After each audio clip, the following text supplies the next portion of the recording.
주님은 감옥 안에 있는 사람들을 특별히 돌보셨습니다. 주님은 우리 생명의 연약함을 아시기에 감옥의 환경을 조금씩 좋게 해주셨습니다. 주일날 우리에게는 휴가가 있었습니다. 우리는 이 기쁨의 하루를 밥 먹는 시간도 없이 정신없이 보냈습니다.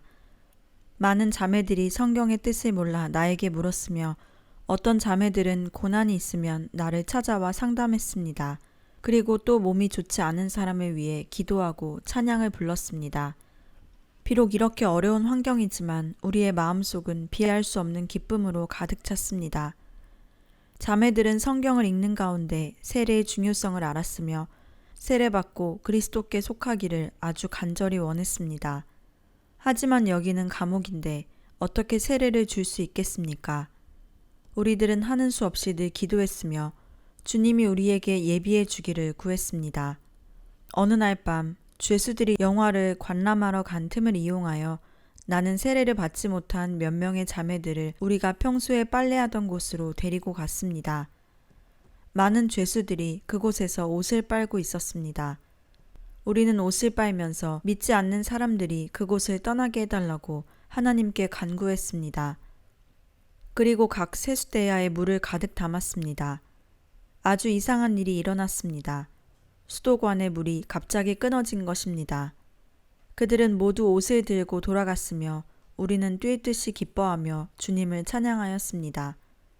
한 자매를 보내 망을 보게 했으며 기회를 보면서 한 대야의 물을 한 자매의 몸에 부었습니다. 그리고 성부, 성자, 성령의 이름으로 그녀에게 세례를 주었습니다.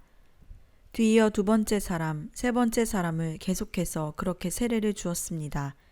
세례가 끝날 때까지 모두 주님의 보호를 받았습니다. 신기하게도 세례가 끝나고 자매들이 마른 옷으로 갈아입자 수도관에서 다시 물이 나오기 시작했습니다. 죄수들은 다시 와서 옷을 빨았습니다. 그 후 각 호실의 자매들에게 모두 이런 방법으로 세례를 주었습니다. 이번 대핍박이 지나가자 다른 고통이 나에게 큰 어려움으로 다가왔습니다. 같은 감방 안에 한 죄수가 있었는데 온종일 나를 대적하며 괴롭혔습니다. 나는 주님을 사랑했기에 그녀를 사랑했고 도와주었으며 그녀에게 물을 가져다 주고 옷을 대신 빨아주기도 했습니다. 이 모든 일에 대해 나는 조금도 주저하지 않았지만 그녀는 언제나 나를 모욕하고 무시하였습니다. 더욱이 기도하지 못하게 방해하는 것이 무척 고통스러웠습니다. 매번 내가 무릎 꿇고 기도할 때마다 그녀는 옆에서 시끄럽게 굴었고 나를 욕하였으며 내가 사람들에게 전도할 때마다 와서 가로막았습니다. 그뿐만 아니라 간수실로 뛰어가 나를 고발하였습니다. 어느 날 나는 더는 참지 못하여 침대에 엎드려 크게 울며 주님께 기도하였습니다. 주여, 무엇 때문에 저를 이런 환경에 두십니까? 저의 영혼을 받으소서. 그날 밤 주님의 말씀이 임했습니다. 내가 진실로 진실로 너희에게 이르노니 한 알의 밀이 땅에 떨어져 죽지 아니하면 한 알 그대로 있고 죽으면 많은 열매를 맺느니라. 이때 나는 갑자기 내가 얼마나 연약해졌는지 알았으며 이전에 감옥 안의 모든 일은 하나님이 하신 것임을 알게 되었습니다. 나는 감옥장에게 다른 호실로 옮겨달라고 요구했습니다. 감옥장은 나의 처지를 알고 바로 8호실로 옮겨주었습니다. 그곳에 갇혀있는 죄수들은 모두 극악무도한 사람들이었고 마음이 선한 사람은 한 사람도 없었습니다. 이때 비로소 나는 전 호실에서 그 죄수가 나를 핍박했던 것이 완전히 하나님으로부터 온 것임을 알게 되었습니다. 이전 감옥에는 이미 예수님을 믿는 사람이 많았는데 여기는 단 한 사람도 없었습니다. 나는 이 새로운 장소를 위해 간절히 기도했습니다. 8호실은 복음을 전하기가 특별히 힘들었습니다. 나는 한 죄수에게 전도했지만 처음부터 접근하기 힘들었습니다.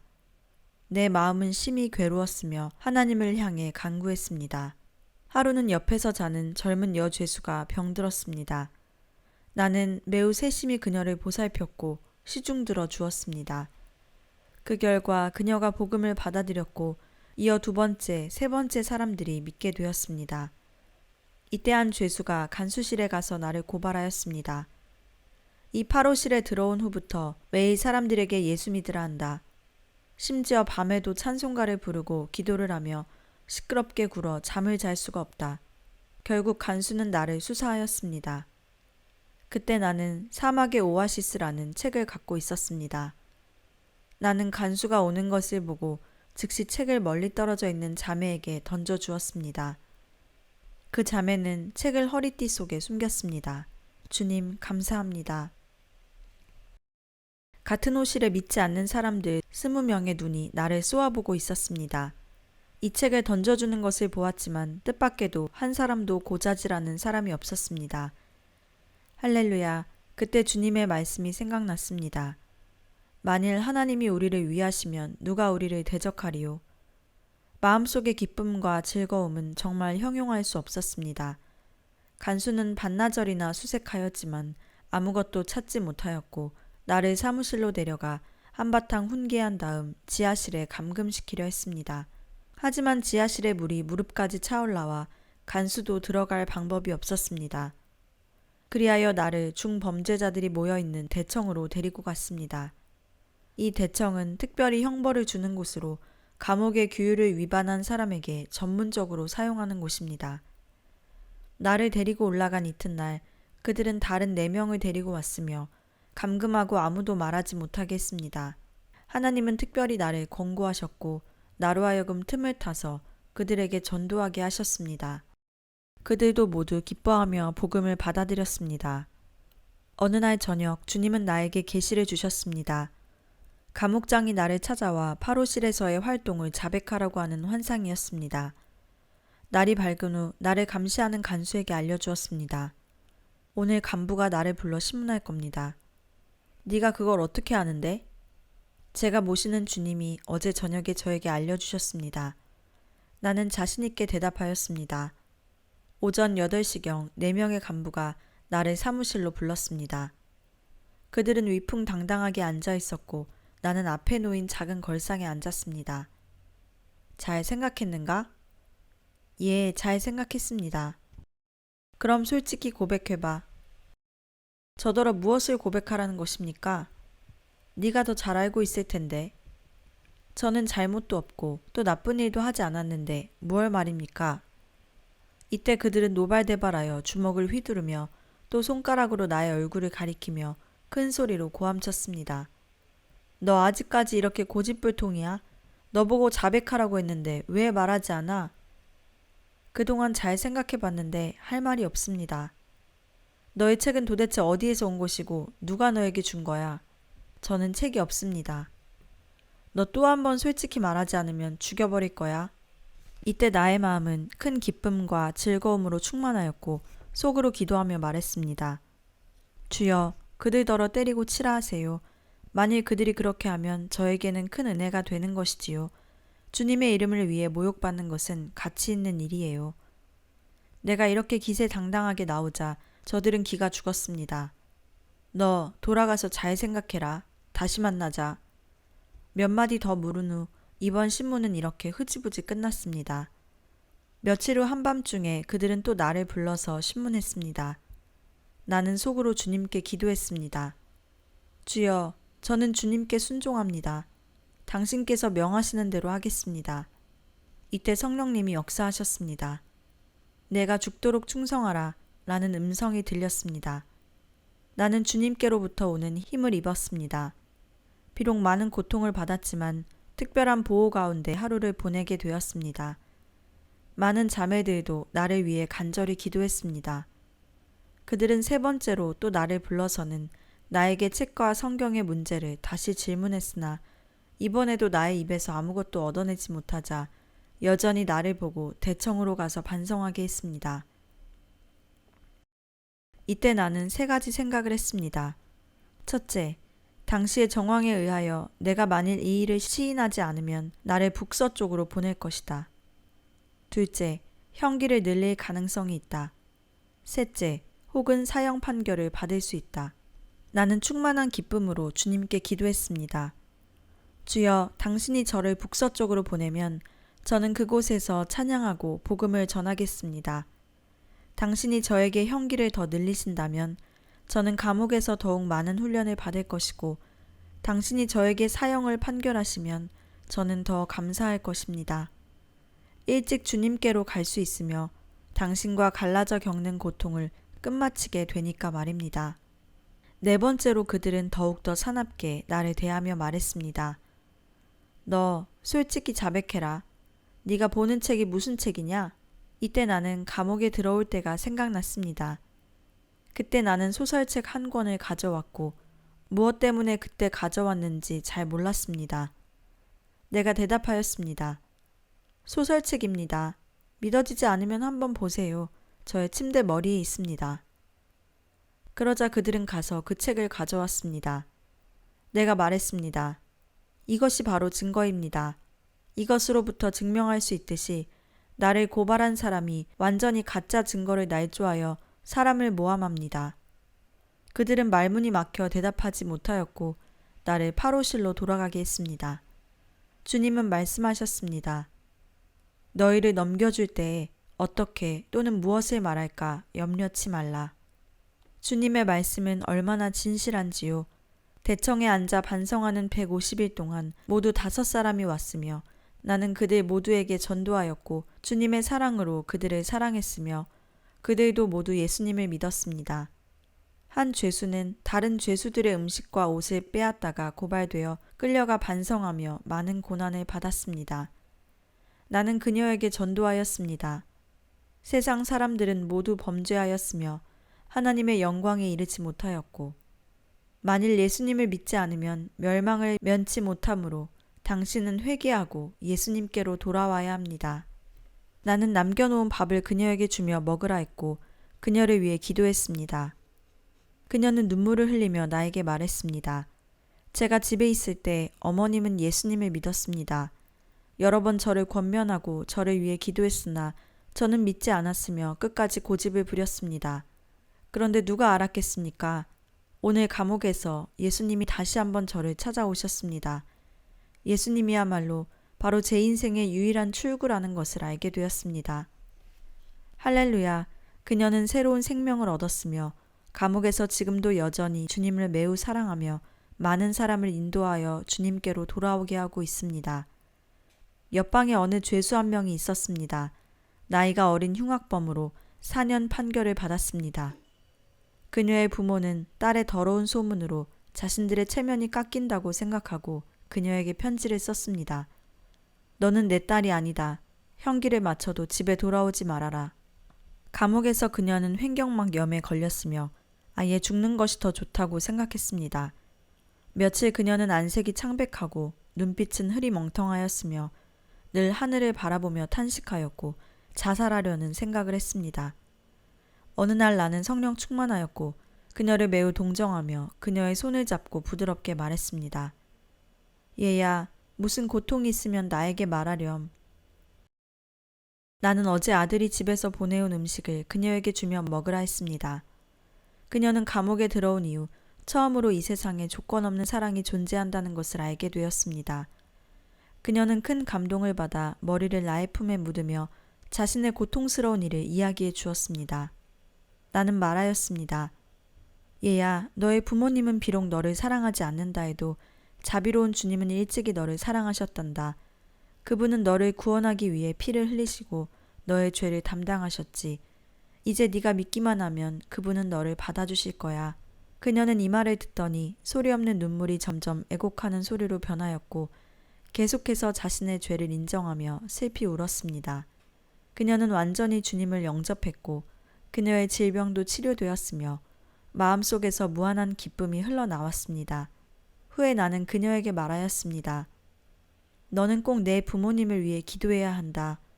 그리고 부모님께 편지를 쓰고 용서를 빌어.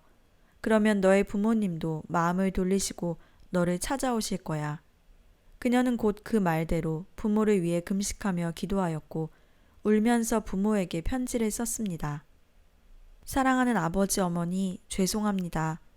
이 불효한 여식이 악행으로 형을 언도받아 부모님의 얼굴에 먹칠을 하였고 전 가족을 연루시켜 수치를 당하게 하였으니 진정 부모님의 자식이 될 자격이 없습니다.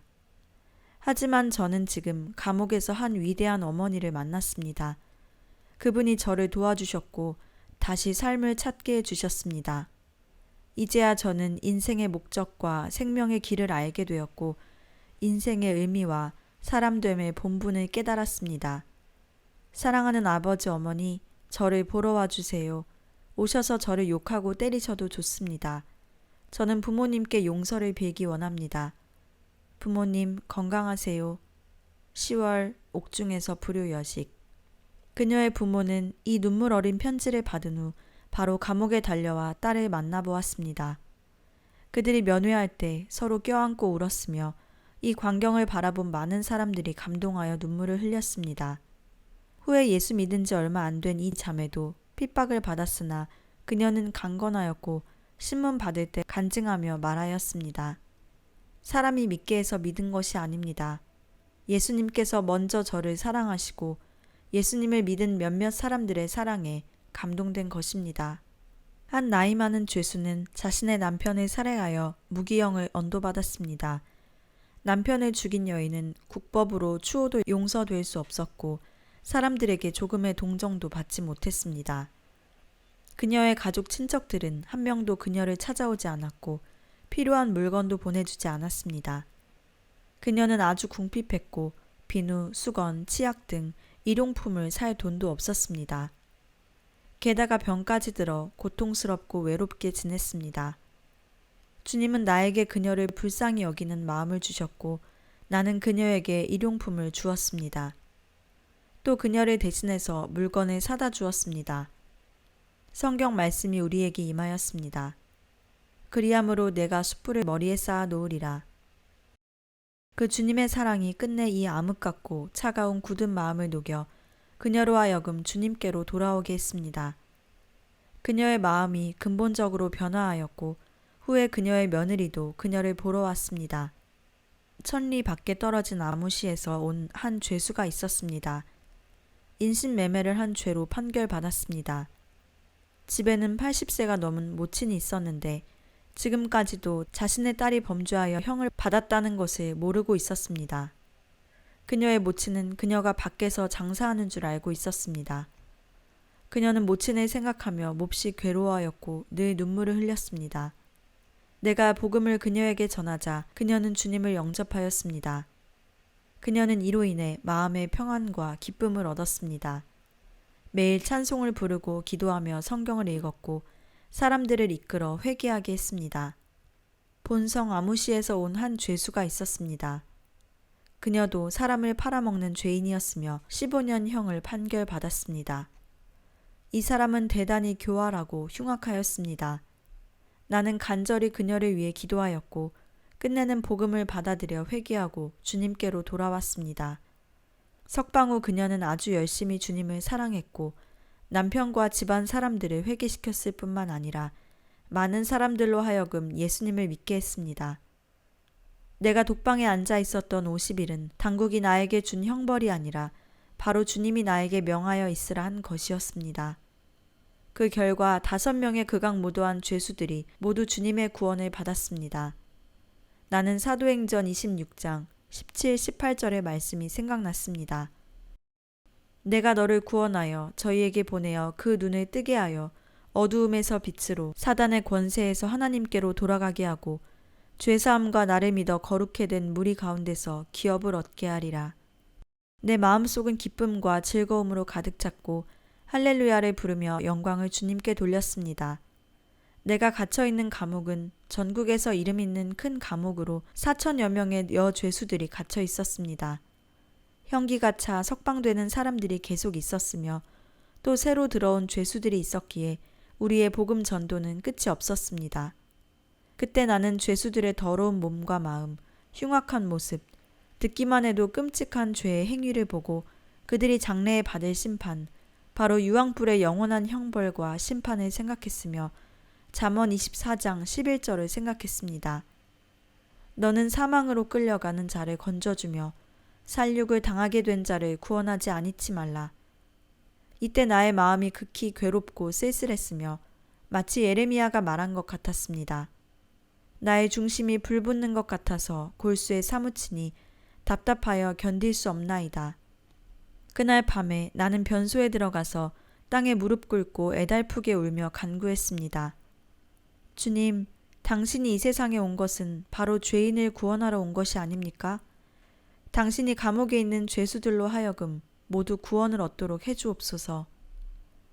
성자매, 비자매는 나와 계속해서 교제를 나누었으며 모든 자매들에게 감옥의 복음화를 위해 기도하라고 알려주었습니다. 주님은 구원받은 사람의 숫자를 매일 우리에게 더하여 주셨습니다. 주님을 믿는 사람들이 갈수록 많아졌기에 성경책에 대한 요구가 우리의 최대의 어려운 문제가 되었습니다. 하루는 어떤 자매가 일하면서 괴로워 우는 것을 보았습니다. 다가가서 무엇 때문에 우느냐고 물었습니다. 저는 성경책이 없는데 어떻게 주님의 말씀을 알 수 있겠습니까? 나의 마음이 너무 무거워져 주님께 간구했습니다. 그리고 여러 자매들이 성경을 베끼는 것 외에 다른 방법으로 우리 자녀들이 면회 올 때 성경을 갈라서 한 권씩 가지고 오게 했습니다. 어느 날 아들과 딸이 나를 보러 왔습니다. 면회하는 도중에 딸이 말했습니다. 어머니, 저 화장실 가고 싶어요. 간수는 아이들을 데리고 화장실에 가는 것을 허락했습니다. 이 기회를 틈타 속옷 안과 허벅지에 묶어놓은 성경을 꺼내어 내게 숨겼습니다. 간수들의 철통 같은 수사에 만일 성경을 식품이나 옷에 넣어 들어오다가 발각되면 끝장이었습니다. 그러기에 이런 방법으로 성경을 가지고 들어올 수밖에 없었습니다. 자매들은 성경을 보자 보배를 얻은 것처럼 기뻐했습니다. 하지만 돌아가며 읽을 수밖에 없었습니다. 매일 아침 5시 반 침대에서 일어나기 전 자매들은 모두 이미 옷을 다 입고 준비하고 있었으며 일어나라는 신호가 울리고 문이 열리면 즉시 운동장으로 뛰어가 무릎 꿇고 경배하며 찬양하기도 했습니다. 이처럼 이른 시간에는 간수들도 출근 전이고 또한 예수를 믿지 않는 죄수들은 전날 힘들게 노동하였으므로 아침 일찍 일어나기를 싫어했습니다. 이 좋은 시간에 아름다운 경치는 정말 하나님이 우리들에게 주는 거대한 선물이었습니다. 이 아름다운 아침, 소중한 1시간이 우리에게 있어서는 매우 복된 시간이었습니다. 이곳에는 주님과의 아름다운 교제가 있었고 늘 간절한 기도가 있었으며 자유롭게 찬미할 수 있었습니다. 그리고 이 시간을 통해 하나님께로부터 힘을 얻었고 밝은 빛을 얻었습니다. 날씨가 추울수록 우리는 더욱 자유로웠고 만일 큰 눈이 내리면 그날은 우리에게 더욱 좋은 시간이었습니다. 우리는 눈 덮인 땅에 무릎 꿇고 하나님을 찬양하였으며 마음속은 뜨거웠기에 조금도 춥지 않았습니다. 1983년 하나님은 나에게 계시하셨습니다. 감옥은 3층천이며 기쁨의 정원이라고 가르쳐 주셨습니다. 운동장도 포함하여 마침 내가 갇혀있는 곳이 제3망루이며 주님이 말씀하기를 이는 제3층의 하늘이라고 하셨습니다. 우리들은 번호가 달린 같은 제복을 입었고 함께 주님 앞에 무릎 꿇고 찬양하며 말했습니다. 주여, 우리들은 모두 같은 천국 제복을 입고 있습니다. 제3층 하늘에서 경배하기 원합니다. 할렐루야, 그 기쁨은 이루 다 말할 수 없었습니다. 낮에 노동 외에도 매일 야근을 해야 했으며 10시가 되어서야 퇴근했습니다. 매일 10시간의 일은 죄수들에게는 굉장히 힘든 것이었습니다. 일을 마치면 죄수들은 목욕하며 옷을 빨고 밤참을 먹었습니다.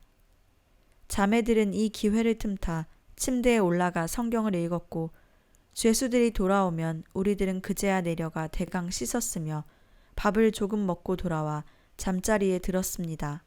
사단은 우리가 이렇게 자유롭게 하나님을 경배하고 복음 전하는 것을 가만히 두지 않았습니다. 전에도 말한 바와 같이 이 국가에서는 감옥 안에서뿐만 아니라 감옥 밖에서도 여전히 잔혹하게 그리스도인을 핍박하고 있습니다. 따라서 감옥 안에서 우리가 받는 핍박, 형벌, 수사, 수갑, 지하실 감금, 독방에 감금되는 것과 같은 일은 늘 발생하는 일이었습니다. 한 분대에 30여 명의 죄수들이 있었는데 17명이 주님을 믿는 자매들이었고 그들의 업무 지도원마저 예수님을 믿었습니다. 그들은 내가 위에서 말한 바와 같이 매일 밤 10시 퇴근 후 틈을 타 적극적으로 성경을 읽었고 죄수들이 밥을 먹고 돌아오면 그들은 성경을 이불 안에 숨겨 놓았습니다. 결국 이 분대에 있는 한 못된 죄수가 대장에게 고발하였습니다. 그들은 일도 이렇게 잘하고 사람들에 대한 태도도 좋고 사랑이 있다. 그들이 자기의 신앙을 지키려고 할 따름인데 내가 어찌 그들을 처분하겠는가. 대장이 난처해하며 이 죄수의 말을 거들떠보지도 않자 이 죄수는 감옥장에게 가서 고발했습니다. 감옥장과 과장은 간수들을 데리고 대장에게는 알리지 않은 채 분대의 자매들을 수사하였으며 호실 안에서 자매들의 몸마저 자세히 수사한 결과 여러 권의 성경을 찾아냈습니다. 그리고 이 일로 두 자매가 붙잡혀 갔습니다. 한 사람은 지하실로 끌려갔고 한 사람은 4층의 감금실에 갇혔습니다. 4층 감금실에 갇힌 자매는 주님을 믿은 지 얼마 안 되는 자매였기에 남은 자매들은 그녀가 견디어내지 못할까봐 걱정하며 그녀를 위해 간절히 기도했습니다. 그런데 그녀는 어느 날 아침 4층 감금실의 작은 창문으로 손을 내밀고 자매들에게 외쳤습니다. 마음을 강하게 하십시오. 믿은 지 얼마 되지 않은 이 자매는 수차례의 신문을 받았지만 성경을 읽었던 다른 죄수들에 관하여는 한마디도 하지 않았습니다. 비록 매를 맞고 수갑을 손에 찼지만 그녀는 한마디로 모른다고 잘라 말했습니다. 그녀는 20일 후 석방되었습니다. 감옥장은 그녀를 불러 말했습니다. 너는 나이가 아직 젊으니 지금부터는 예수를 믿지 말아라. 그때 그녀는 감옥장을 향하여 단호하게 말했습니다. 이전에 저는 예수님을 몰래 믿는 제자였습니다. 이번 감금실에 갇혀있는 사건을 통하여 사람들마다 제가 그리스도인이라는 것을 알았습니다. 따라서 저는 계속 공개적으로 믿으며 예수님을 따르겠습니다. 그녀는 감옥장뿐만 아니라 천지 만물과 많은 천사들에게도 선포하였고 사단에게도 선포했습니다. 장이 이 말을 듣자 머리를 저으며 한숨을 쉬었고 아무 말도 하지 못했습니다. 지하실에 끌려간 자매는 설날 3일 전에 석방되었습니다. 그녀는 모진 고통을 받았으며 전혀 굴복하지 않아 결국은 간수들이 포기하고 말았습니다. 석방되기 전 간수들이 말하였습니다. 그녀를 내놓으십시다. 예수 믿는 이런 사람들은 감금하거나 때려 죽인다 해도 예수를 믿지 않겠다는 말은 하지 않습니다. 석방된 후 어느 날 그녀는 다른 두 자매와 화장실에서 나와 함께 시편을 보고 있었습니다. 이러한 광경을 목격한 한 죄수가 재빨리 뛰어가 간수에게 고발했습니다. 간수가 왔을 때 그들 세 사람은 정신을 몰두하여 성경을 읽고 있었습니다. 간수가 그들 등 뒤에서 손을 내밀어 성경을 빼앗았을 때에야 비로소 그들은 알았습니다. 그녀는 다시금 불려가 심판을 받았고 벌금형을 당했습니다. 이 일이 있은 지 얼마 되지 않은 어느 추운 날 오전 그녀는 일하는 동안에 한 죄수를 전도하다 또 붙잡혀 신문 받았습니다. 밤에 주님의 말씀이 그녀에게 임했습니다. 그러므로 우리가 낙심하지 아니하노니 겉사람은 후패하나 우리의 속사람은 날로 새롭도다. 사무실에 들어서자 간수들이 속옷을 벗기고 손으로 때리고 발로 차 그녀는 온몸이 새까맣게 멍들었습니다. 간수들은 그녀를 꽁꽁 묶어서 가죽 채찍과 막대기로 때렸습니다. 이로 인해 온몸에 상처를 입었고 코와 입에서는 피가 흘렀습니다. 이어 그녀를 대청으로 데리고 가서 다른 한 자매와 함께 비판과 투쟁을 받게 했습니다. 그때 나는 화장실로 달려가 그들을 위해 눈물을 흘리며 주께서 그들에게 믿음과 힘을 더하여 주시기를 간절히 기도하였습니다. 이번의 시련도 자매들이 주님을 의지하였기에 승리할 수 있었습니다. 감옥에서는 매일 신문을 하였으며 매일 신문을 호실에 넣어주고 죄수들로 하여금 정치학습을 하게 했습니다. 이런 즈음에 우리들에게 마지막 때와 연관되는 소식들이 들려왔습니다. 예를 들면 지진, 에이즈, 기근, 전쟁, 재난 등 세상에서 일어나는 사건을 죄수들에게 보여주며 그들에게 복음을 전하였습니다. 1986년 신문에 인생에 존재하는 4대 위기라는 글이 실렸습니다. 이 글을 죄수들에게 읽어주면 매우 무서워했으며 나는 그 기회를 이용해 마가복음 16장 15절부터 18절의 말씀으로 주님의 구원을 말해 주었습니다. 너희는 온 천하에 다니며 만민에게 복음을 전파하라. 믿는 자들에게는 이런 표적이 따르리니 손을 얹은 즉 나으니라. 감옥 안에서 복음은 이렇게 전해졌으며 하나님이 우리들에게 권세를 주어서 큰 기사와 표적이 일어났습니다. 어떤 한 죄수는 몇십 년을 판결받고 감옥에 들어온 후 귀신이 들려 대단히 흉악했습니다. 어느 날 그녀는 공장에서 날카로운 가위를 가지고 사람을 죽이려 했고 기계를 때려 부셨으며 다른 죄수들로 하여금 두려워 떨게 했습니다. 한 자매가 내게 도움을 청했고 나는 다가가서 예수님의 이름으로 명했습니다. 가위를 내려놓고 앉으시오. 그녀는 그 말에 순종하여 가위를 내려놓았으며 조용히 앉았습니다. 이렇게 귀신을 쫓는 것과 고침을 받는 기적은 감옥에서 늘 일어났으며 주님의 이름은 이로 인해 크게 영광받고 구원받는 사람들도 매일 증가하였습니다. 감옥 안에서 복음이 발전하는 속도가 이렇게 빠른 것은 또 하나의 이유가 있었습니다. 그것은 하나님이 그의 자녀들로 하여금 그를 위해 빛을 발하고 행위나 일에나 모든 것에서 주님께 영광을 돌리도록 한 것입니다. 한 젊은 자매가 있는데 그녀는 매일 20개의 베갯잎 꽃을 수놓았습니다. 믿지 않는 죄수들은 다급하게 허둥지둥하며 몇 시간을 일했지만 늘 완성하지 못했습니다. 하지만 그 자매는 일하면서 찬양을 불렀고 어떤 때는 낮은 목소리로 성경을 외웠습니다. 그녀는 임무를 완수할 뿐 아니라 매일 7, 8개를 더 만들었고 그녀가 만든 물건은 질이 좋았습니다. 이 공장에서 일을 제일 잘하는 자매는 모두 믿는 자매였고 이 자매도 그 가운데 한 명이었습니다. 간부들도 이러한 현상을 보고 감탄했습니다. 분대장이 이 자매에게 말하였습니다. 너는 조급해하지 않고 또 쉴 새 없이 노래를 부르며 맡겨진 일을 그렇게 훌륭하게 완성하는 것을 보아 이것은 너의 신이 너를 도와주는 것이 아니냐? 이 자매는 고개를 끄덕이며 미소를 지었고 마음속으로 끊임없이 주님을 찬양했습니다. 따라서 본래부터 나는 손재주가 없는데 주님께서는 특별히 이를 불쌍히 여겨 나를 영리하고 솜씨 있게 바꿔주셔서 하는 일에 있어서 누구에게도 뒤처지지 않게 하셨습니다. 나는 양복의 테두리를 깁는 일을 했는데 매일 30벌이나 완성해야 했습니다. 나는 매일 몇 벌을 쪼가 완성할 뿐만 아니라 기운 것이 좁고 균일하여 지도자들이 보고 대단히 만족해 하였습니다. 얼마 전 분대장은 나를 다른 곳으로 정근시키며 그동안 내가 했던 일은 다른 죄수로 대체했습니다. 그곳에 있는 한 여인은 3일에 겨우 29벌밖에 하지 못했고 매우 잘 못하여 매번 뒷손질을 하게 해서 지도자는 대단히 화가 나 나에게 그녀를 대신하여 뒷손질하게 했습니다. 뒷손질은 몇 배나 손이 더 가는 힘든 일이었습니다. 그렇지만 나는 주님의 이름을 위해 즐겁게 이 일을 받아들였습니다. 그날 나는 금식 기도하고 주님이 도와주기를 구했습니다. 그 결과 29벌의 뒷손질을 마무리했을 뿐만 아니라 내가 맡은 당일의 임무도 완성했습니다. 분대장은 크게 놀라며 엄지손가락을 내밀며 말했습니다. 이러한 일은 오직 예수 믿는 사람만이 할 수 있다. 할렐루야, 영광을 하나님께 돌립니다.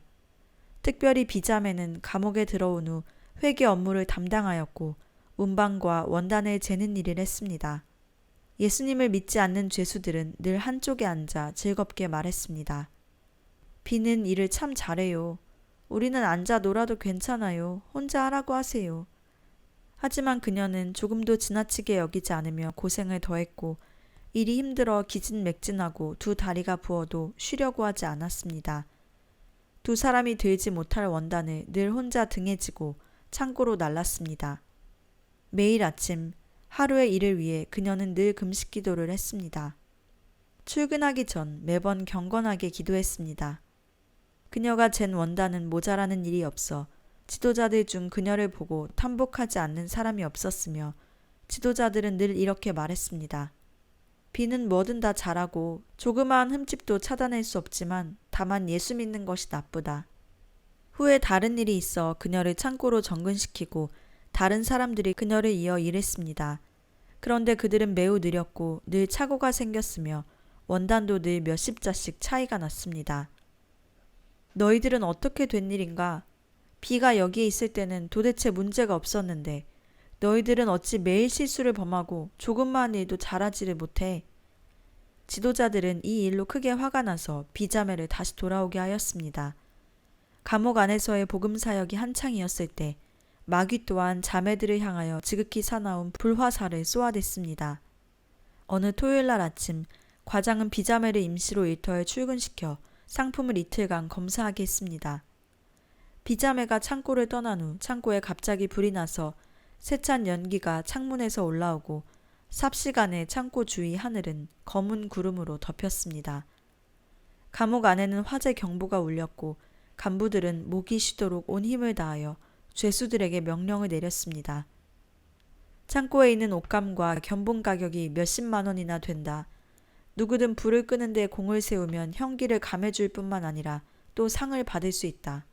이때 창고의 철문은 이미 뜨거워 붉어졌으며 열기가 거세어 사람들이 접근할 수 없었기에 여러 사람들이 합심하여 문을 부수었습니다. 갑자기 한 줄기의 맹렬한 불길이 문 어귀로 덮쳤습니다. 몇 명의 죄수들이 대문으로 뛰어들었지만 몇 발자국 옮기지도 못하고 짙은 연기에 숨이 막혀 땅에 쓰러졌습니다. 이때 몇 대의 소방차가 쏜살같이 달려왔고 불이 다 꺼졌을 때 창고 안에 있던 것들은 몽땅 잿더미가 되었습니다. 몇십 명이 들것에 혼수 상태로 들려나왔고 얼굴은 알아볼 수 없었습니다. 생명이 위급하였고 구급차가 와서 그들의 병원에 싣고 가서 응급조치를 하였습니다. 며칠 후 사단은 복음을 적대시하는 죄수 몇 명을 통해 지도자와 공안국에 고소했습니다. 그들은 이번 화재 사건은 비의 책임이며 다른 몇 명의 기독교인이 연관되어 있다고 말했습니다. 감옥 측에서는 즉시 비와 몇 명의 자매들을 신문했습니다. 그렇지만 그들은 양심의 가책이 없어 신문 받을 때도 얼굴색의 변화가 전혀 없었습니다. 그들은 성령님에 의지하여 하나하나의 질문을 반박했습니다. 그리고 비자매를 정근시켰던 과장도 그녀를 위해 증언했습니다. 불이 났을 때 비는 다른 지역에 있었습니다. 마침내 공안국은 이번 안건은 기독교인과 상관없다고 결론지었습니다. 그녀를 고소했던 죄수들은 무고죄로 감금당했습니다. 이 소식이 각 호실에 전해지자 자매들은 저마다 기뻐하며 눈물을 흘리고 은혜에 감사했습니다. 마귀의 공격, 모함은 활활 타오르는 복음의 불길 위에 기름을 붓는 것에 지나지 않았습니다. 감옥의 부흥은 더욱 왕성해졌습니다. 개개의 호실에 있는 자매들은 모두 주님을 위해 살았으며 언어 생활, 임무 완성도, 감옥 규율 준수를 지도자들은 모두 똑똑히 보았습니다. 그들이 주를 믿지 않을 때와 믿을 때를 비교해보면 정말 엄청난 차이가 있었습니다. 그리고 믿지 않는 죄수들과 비교하면 주님을 믿는 사람들이 좋은 사람들이라고 인정하지 않을 수 없었습니다.